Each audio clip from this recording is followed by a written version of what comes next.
সবার পিছনে দাঁড়িয়ে যখন কাঁদছে ভগবান বললেন, আমি তো ওখানেই গলে যাই। ভগবান ভক্তের কাছে যাই কেন?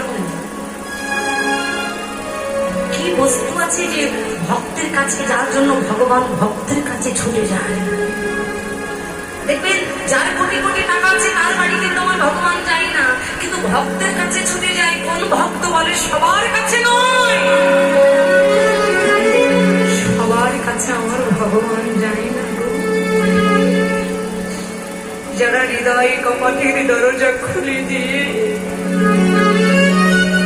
ভিতরের মায়না আবর্জনাকে পরিষ্কার করে এই মন্দিরের দরজাটা খুলে দিয়ে নয়নের জল ছেড়ে দিয়ে যারা আমার ভগবান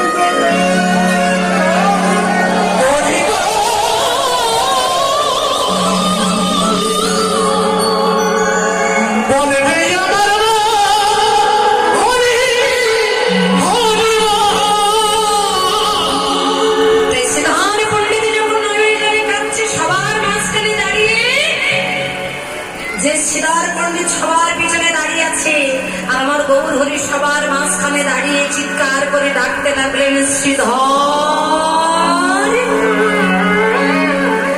আর যে না শ্রীধর বলে ডেকেছে সমস্ত ভক্ত তাকাতাকি করছে। কি ব্যাপার?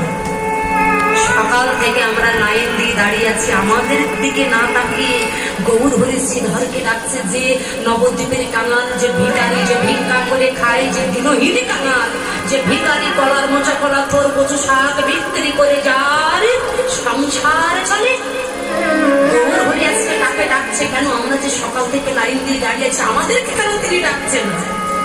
আর শ্রীধর শ্রীধর করে ডাকছে। শ্রীধর নয়নের জলে কাঁদছে, নয়নের জল মাটির দিকে, জানেন? নয়নটা মাটির দিকে, নয়নের জল টপটপ করে মাটিতে পড়ছে। গৌর হরি বলেছে, শুধু মাটির দিকে তাকাবে, আমার বদনটা দেখবে না? আমাকে দেখার জন্যই তো তুমি এসেছ, মাটিতে কেন চেয়ে যাচ্ছ? তুমি একবার আমার দিকে তাকাও। শ্রীধর, এত দূর থেকে তুমি আমার কাছে এসেছ, আমার ভগবানকে তো জানে যে ভক্ত আমার জন্য কি এনেছে। কিন্তু শ্রীধর মনে মনে চিন্তা করছে, এত ভক্ত এত রাজকীয় দ্রব্য এনেছে, ভগবানকে আমার এই দ্রব্য গ্রহণ করবে?